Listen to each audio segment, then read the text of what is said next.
Jay here of Stretford, Paddock. That's Joe Smith. This is Transfers Live, a daily update we're doing during the transfer window. Make sure you are getting involved in the chat and the comments. There's loads of stories to get through. The big story, though, Joseph, has been this sort of report that Sir Jim Ratcliffe's bid is basically, as it stands, the bid in its current form is dead in the water. Dead in the water. This was from the chap, I think it was David Hellier, who broke the story yesterday on Bloomberg about Sheikh Jassim and the Qatari bid moving forward, and there was issues around Sir Jim Ratcliffe's bid. He was talking to United View earlier on today, the journalist, and he said that basically, in its current form, the Sir Jim Ratcliffe bid is dead in the water, my friend. What do you make of that? It's weird that he didn't put that in the article and saved that phrase in for an interview. Yeah. Because obviously, you know, fair play. If you want to save it for an interview, then I understand that. But typically, journalists don't tend to give sort of, not explosive, but certainly exciting phrasing on things that they didn't give in their articles on a place where that isn't their sort of main, place of work. They usually save that for Bloomberg or for Sky or for BBC. So it's interesting that he's come out and said, I've been told by sources that Sir Jim Ratcliffe's bid is dead.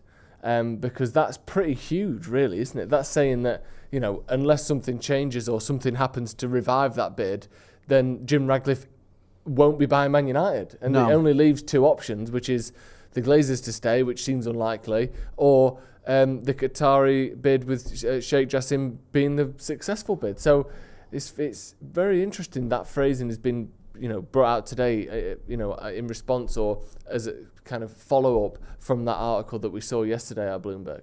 Yeah, I mean, the sort of gist of this is the idea that because Sir Jim Ratcliffe wants to buy just the Glazer shares, that those other shareholders, and I think there's a hedge fund and someone else who owns shares in Manchester United, are unhappy about that and will take legal action against that because they're missing out, and he's basically going to buy shares, and I think the controlling shares as well, and leave them out of that conversation. So that won't work if they block it, and there's an idea that the shareholders can block it and the directors or whatever might not be on board with it. So that is the idea that whilst if this approach is the main way he's trying to get Manchester United, it won't work, and he'd have to sort of restructure his deal, maybe come in with a different type of bid, a bigger bid, or walk away, of course.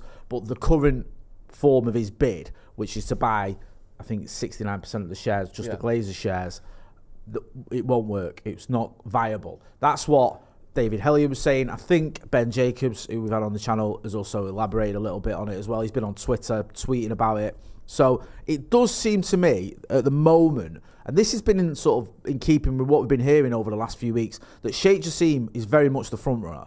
He's not done yet. There's certain tweets and other reports going, it's done, there's going to be an announcement. We've heard that before. And any fluctuation in the stock market when it comes to the price, the shares of Manchester United, sends people into a frenzy. But I don't think we've seen the movement on the stock market price that indicates the sale is imminent yet.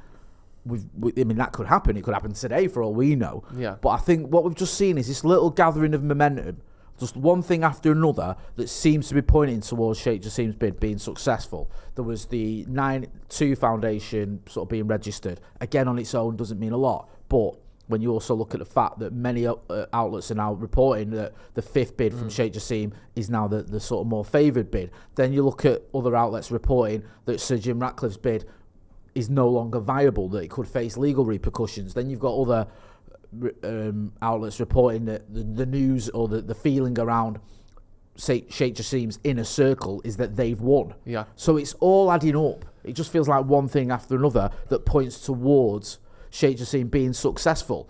We still don't know, and there's always the possibility that the Glazers could somehow make the Sir Jim Ratcliffe bid work, or they could just say, no, we're not interested in selling now, we're going to do a minority share sale or whatever. But at the moment, you feel like, I think, to use one of the analogies from Anna Sen, who you spoke to from Reuters, another outlet that reported that the Qatari bid was favoured, he said the Qataris are 3-2 up. I feel like now we're almost getting to the point where they might be 4-2 up. It feels like they're edging ahead of you, to use a football analogy. It's interesting that this shareholder thing, obviously, I'm not knocking the credentials of Bloomberg, a very well respected sort of publication, and if the shareholders, the minority shareholders, are saying we'll kick up a fuss, we'll stop the deal, they probably know whether they can do that or not. But Ineos and Jim Ratcliffe are a company that generates $65 billion a year, that has got 194 sites across 29 countries, employing 26,000 people.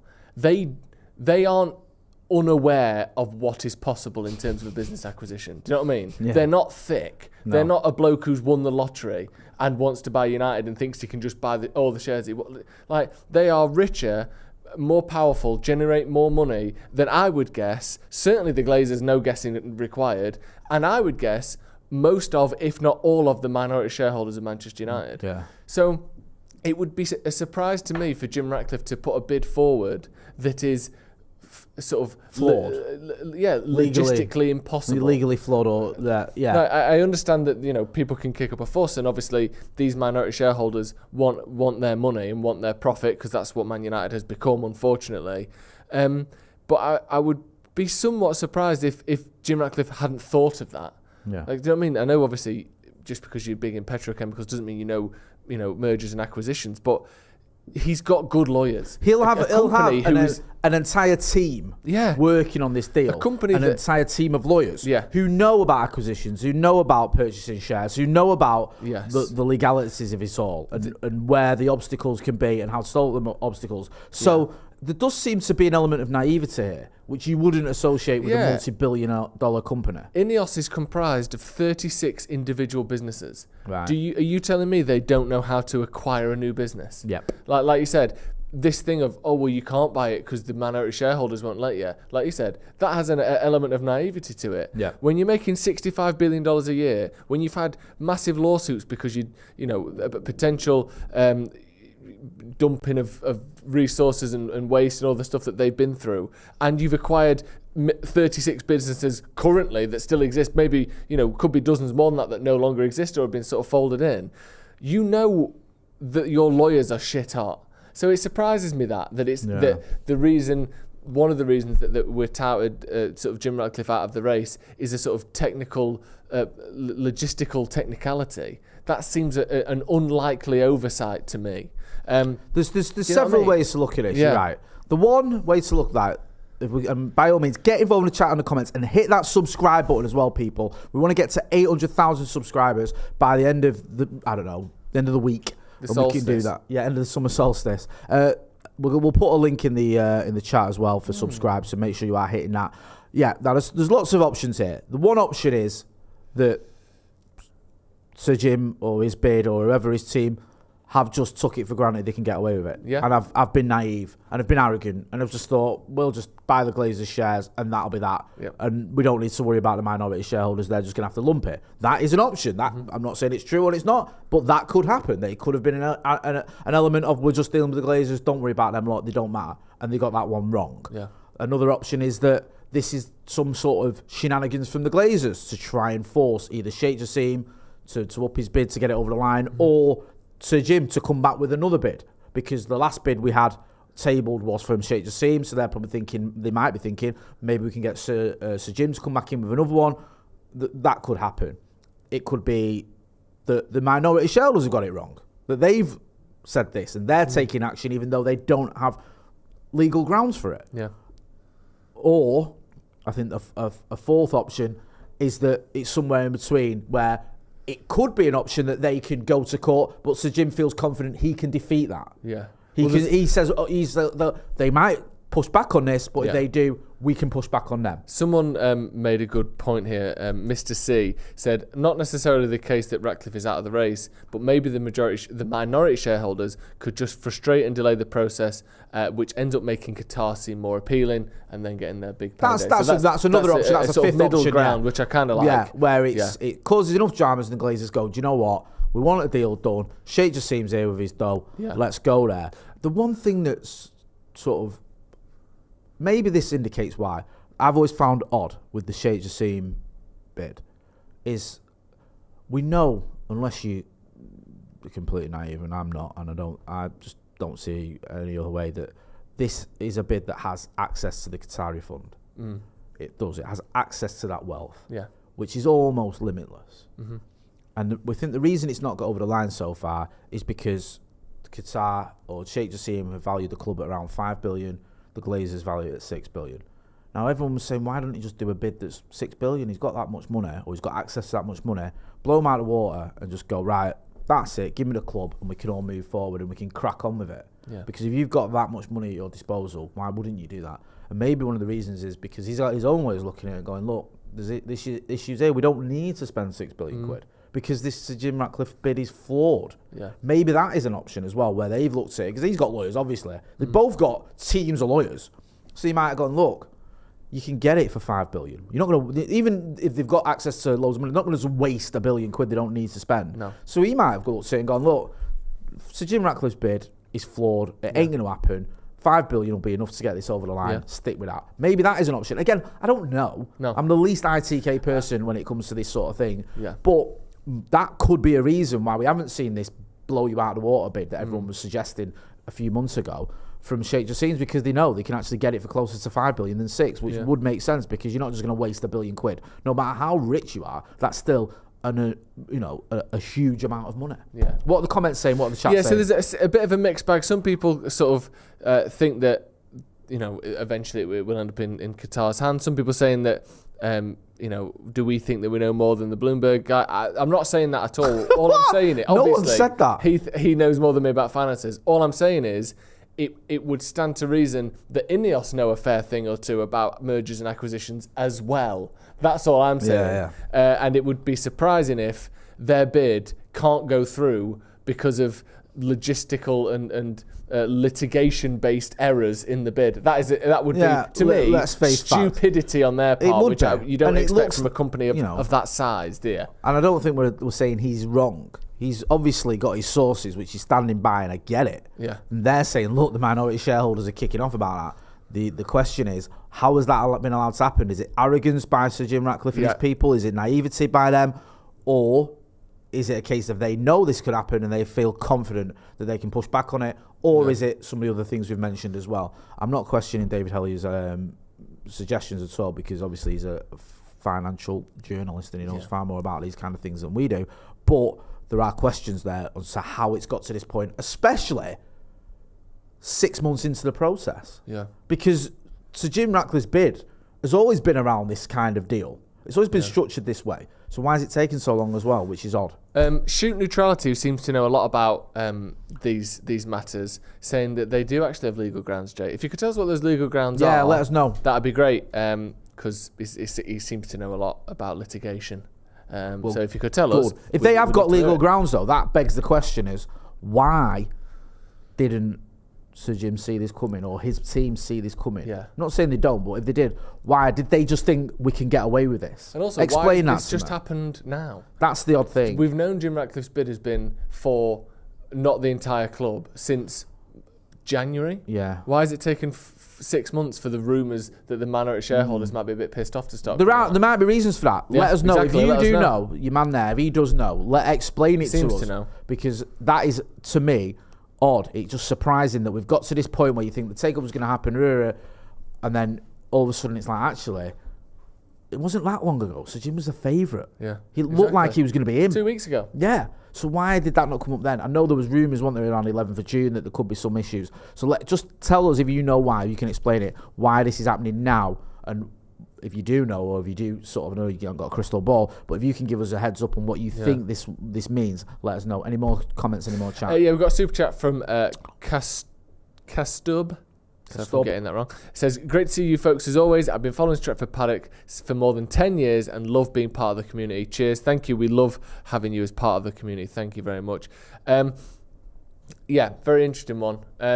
Just all of it's weird, isn't it? It seems to me like there does seem to be an inevitability about Qatar, doesn't there? They are richer. They have got more access to wealth. There isn't this. There's no kind of financial kind of jiggery pokery having to go on. Like with the Jim Ratcliffe bid, it's much more of a businessy deal, isn't it? It's like, right, you do this, we do this, 51% of this, you get that. In 3 years, we'll do.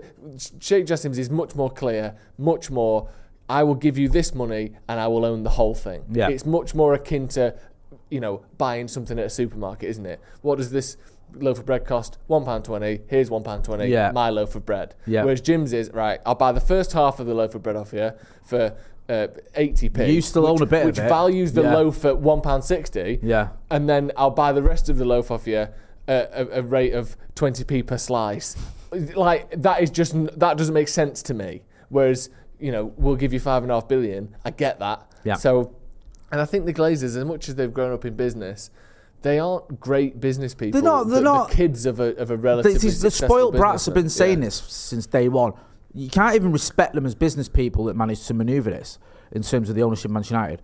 Daddy gave them this when he died. Yeah. They got left it. They're just spoiled brats who are thick and who haven't got a clue on how to run a football club or even how to sell a football club, it would seem, because they're dragging the reels and costing us another season because of their complete ineptitude and lack of care towards Manchester United Football Club. It's a joke. Yes. Tonis says, we are the world champions of we will submit the bid soon. We'll get to some bids in a minute. We've got some goalkeeper chat to talk about. Richard Ellis says, supporting you since 2013. To celebrate 700,000 subscribers, you guys should make a United 11 using one player from each of the past 11 seasons since the channel started. That's a really good idea. I reckon if you remember, you might be seeing that video very soon. Okay, I like it. I love the idea. Yeah, that's a really good idea. Yes. Go on then. We'll move on from this. Do get involved in the comments in the chat as well, though, and let us know what you think. And if you do hear anything, by all means, and you can pick through this and explain it to us. Please do explain it to me because I can't even understand my own bank account, let alone this deal that's going on here. I'm just absolutely clueless when it comes to business chat. Yes. Onana. Andre. Yeah, very, very weird tweet from Fabrizio Romano today. So it's nothing straightforward, Joseph, right? Can just something be just plain that I can understand it? Because I'm a bit stupid as it is, and everything's just cryptic. Go on, you read it out. Sorry, bro.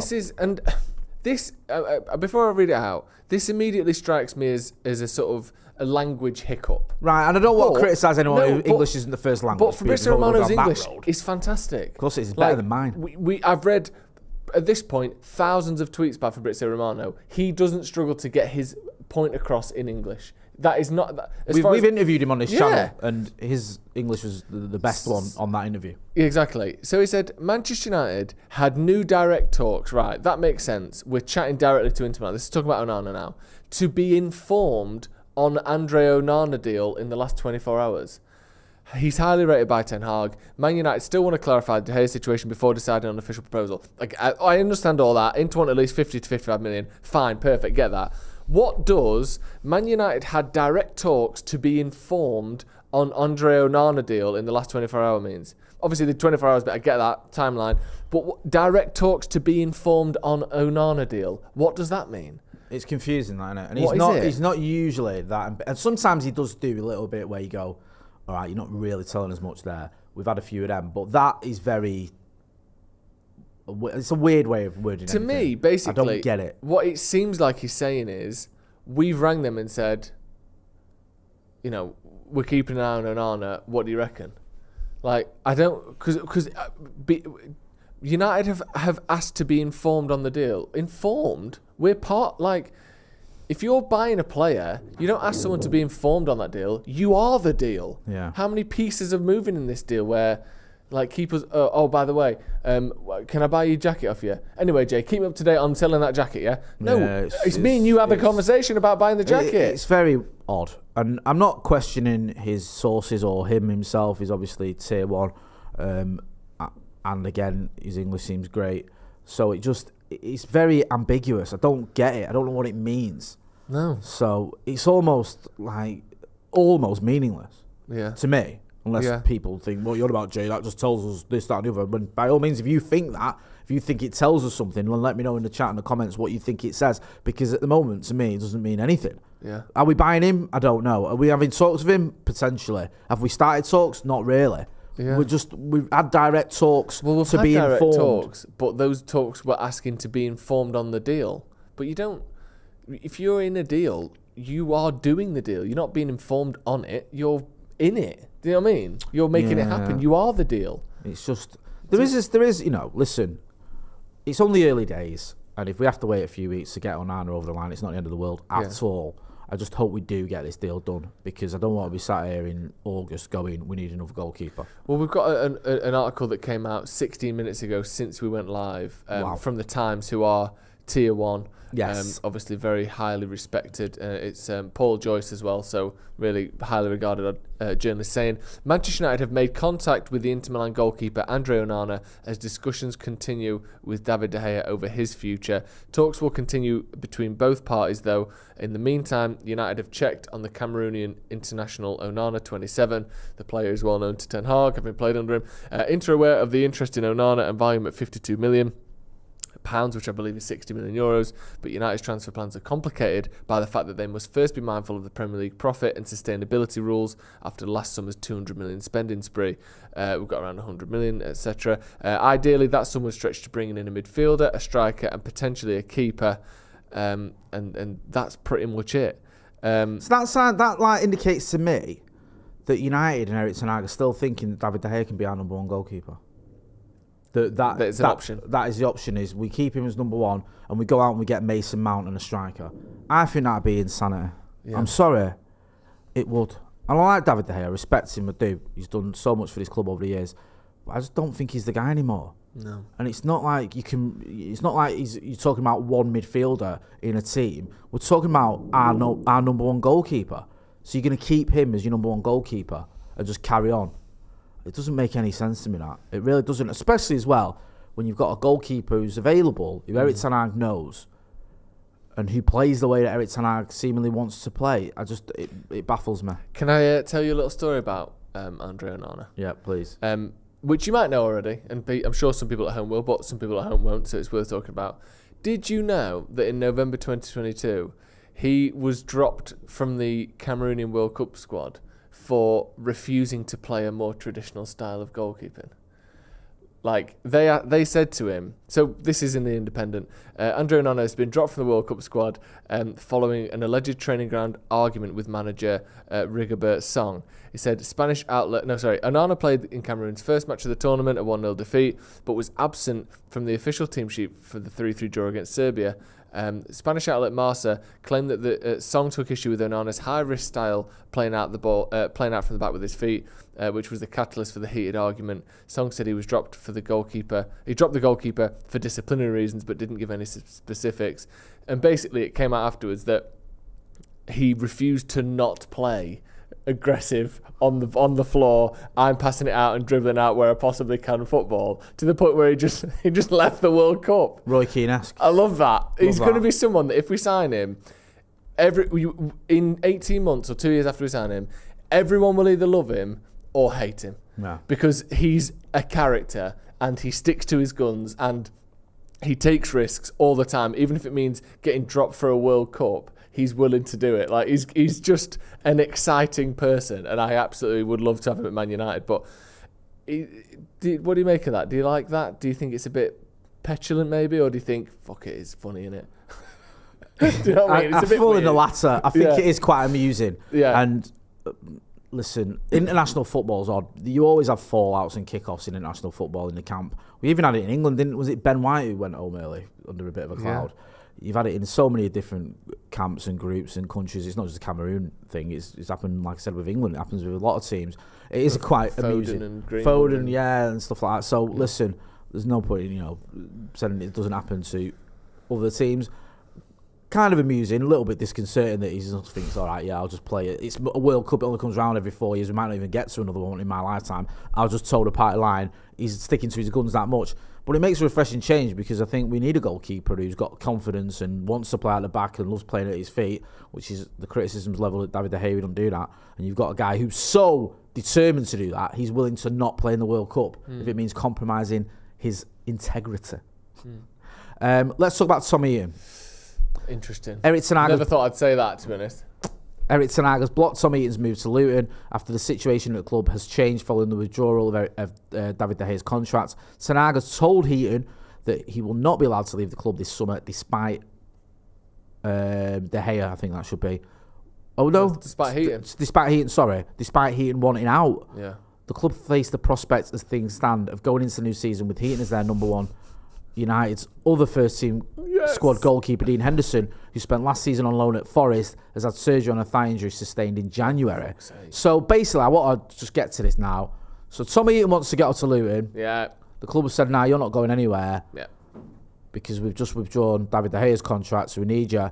And as it stands, our other goalkeeper, Dean Henderson, who obviously wants to go to Forest, but he's had surgery on his thigh injury, so we don't know what's going on with him. That's the one. I mean, it's a good job that goalkeeper's not in an important position. Yeah, and it's a good job that we've got loads of them we can bring in. Like, you know, if obviously Tom Heaton, who's 37 and has been a sort of anywhere between decent and not great goalkeeper for his entire career, if he's not up to it, we can just pop, I don't know, Lissandro Martin. See one of the stewards or the St. John's ambulance people can play in goal. Yeah, or just a big candlestick. Remember they used to do that half-time raffle at the game? Yeah. What they should do is do that before the game and you get to play in goal for United. Yeah. Like, if your number's drawn up, right, you're in. Yeah.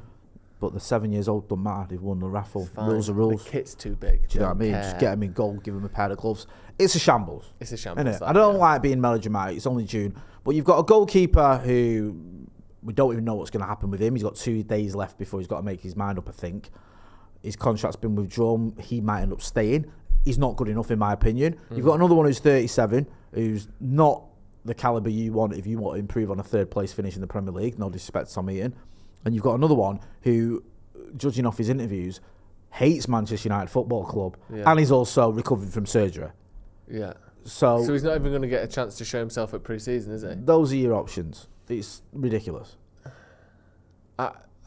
Obviously, I think, like you said, on Sunday, De Gea is officially no longer a Manchester United player, but that doesn't mean we can't sign him again. Do you know what I mean? I know you know that, but there's a chance that for the first 2 weeks of July, De Gea is a free agent who comes back to Manchester United. Like, that's not beyond the realms of possibility. To be fair, though, I don't think there's any damage in letting De Gea's contract run out. If he goes somewhere else, then we have to sign someone, but we know there's better keepers in the world than De Gea.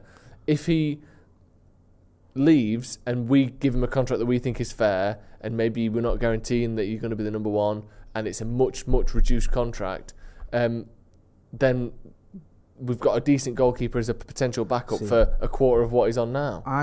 The issue I have, right, let's say De Gea stays and he's the backup goalkeeper, or he's rotated. Yes. He's not going to, I don't think he's going to stay and not play. If he's told manager you ain't playing, you're literally just sat on the bench for the rest of your time here. Yeah. I don't think he'll have that. If he's told, all right, we'll use you for the cup games, how did that work out in the Europa League? Yeah. How did that work out in the FA Cup? Do you know what I mean? You can't bring in a goalkeeper for cup competitions who you don't think is good enough. Especially when now...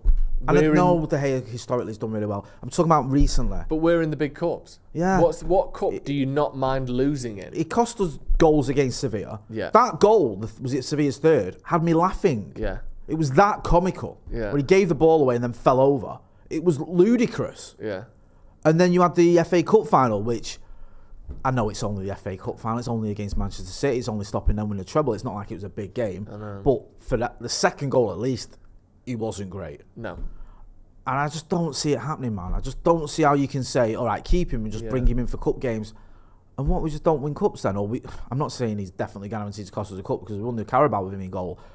But if you've got a question mark over a goalkeeper and he's let you down in cup competitions this season, are you just going to persevere with him? Well, it's the same point that we've made about strikers, where people are like, just have Martial as a backup. What, a backup who's not fit? A backup who, again, the cup final got injured as Erik ten Hag was giving his speech ahead of the cup final, like the final game of the season at Old Trafford. Yeah. Pulled his hamstring watching a speech. Backups need to be 3/4 as good or 4/5 as good as the player that they're backing up.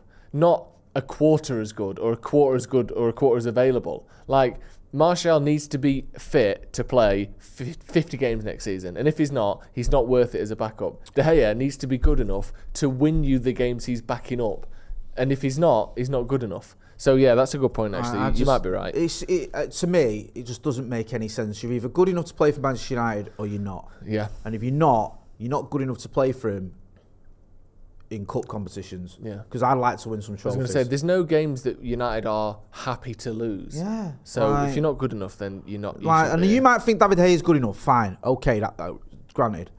But if the manager doesn't, then I don't see how we can pick him for cup competitions. Yeah. It just doesn't make any sense to me whatsoever. Just a sort of a kind of, not update, but add a bit of information on this that is coming from Chris Wheeler in the Daily Mail. He said, even if De Gea signs a contract, a lower offer, he knows that he will no longer be considered the number one. I don't think he's up for that. I don't know him.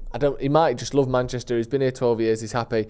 But I don't see a player of the stature of David De Gea who has won individually and collectively the things that he's won, had the reputation that he's had over the last decade, going, yeah, I'll just be number two now. Surely he'd rather be number one for, I don't know, Valencia than number two for United. Like, I don't know. The thing is with certain players, we forget the human element. I don't know how settled he is in Manchester. I don't know if he's, I think he's got a family on it. Yeah. I don't know if that plays into his mind. He's like, I can still earn 180k a week or whatever, live in Manchester where I'm settled with my family, and just, be here for another few years. I don't know. I don't know. It might not. But that might be a consideration for him. Yeah. It's weird with De Gea because to me, it looks like someone who just still doesn't have a lot of confidence. No. And it's bizarre because he's been at the club 12 years. It's always been a thing with him though, hasn't it? He's a player who, between being confident and not confident, or full of confidence and lacking confidence, the gap in quality is too big. Some players, like, we look at some of the greats, Cristiano Ronaldo, Roy Keane, Paul Scholes, Rio Ferdinand. When they were having a great game, they were 10 out of 10. When they were having a shit game, they were 7 out of 10. Yeah. Like, they could have a run of games where maybe they weren't at their best, but Cristiano Ronaldo, once he got to the Ronaldo we knew, never went a season where he was poor. He didn't do it. He just had a slightly less amazing season. Same with Scholes, same with Keane. Like, these top players, they don't have these big ups and downs throughout their career, typically. The best players get up and stay pretty close there the whole time. Like, do you know what as well? I hate it, mate. I hate seeing David De Gea become a figure of ridicule, become a figure of hatred, people trolling him and telling him to F off and all that. Yeah. And seeing a player who's done so much for the club, just watching him decline in front of your eyes. Yeah. Just watching him no longer having the ability that he used to have. It's sad to see, isn't it? Yeah. Do you know what I mean? It is. Anyway, we've got any more chats and comments before we wrap up? Yes, we've got a couple of chats. Go on, my friend. Chris says, Fab is tier one, but he also has a brand now with the Here We Go trademark. United drive clicks, so we get a lot of ambiguous mentions from him. I do think sometimes people criticise Romano, and I think, for me, if he says it, it's probably true, or it's usually true, which is about as good a sort of pat on the back you can give a transfer journalist. Because of the way things change, how fluid and volatile transfers are, the fact that you can rely on what he says to be true is a massive statement, and I think he's still one of the best, if not the best, at what he does. Yeah. The thing is, he says more things now that aren't new, that aren't updates. He will repeat news or give fractions of updates as though they're updates. And he's not lying, he's not making it up. What he says is true, but it's not actually any different from what was going on 48 hours ago. I think that's the difference with him now. He says more things that aren't new, but he doesn't say lie. He doesn't lie. Do you know what I mean? I think he's still very reputable. But before, if Romano tweeted about, in this case, Onana, it's because something is different to the last time he tweeted about Onana. Whereas now he'll sort of repeat the same news, once every 24 hours, regardless of what's gone on, which I think is maybe the difference in the last couple of years. I get that. I do understand, but I think he does get probably a little bit harsh criticism by some people. People like him, like Coldplay. It's like, oh, everyone loves him, rubbish. Yeah. Sorry, any more? No, I think we're all good, Jay. We're all good. Right, listen, if you've not done, hit subscribe. We want to get to 800,000 subscribers. Make sure you go and check out Joe Smith on the Sloppy Joe's podcast as well. A very, very funny podcast indeed. You know where to find me. I'll be back in the morning with the news here live at 10:30. Also, if any news breaks, we will go live. I want to say news. I mean proper news, not ambiguous statements. But when we find out something's going down, we'll be on it. So make sure you are subscribing. That's been Joe Smith. I'm Jay Moy. This has been Transfers Live. Thanks for watching.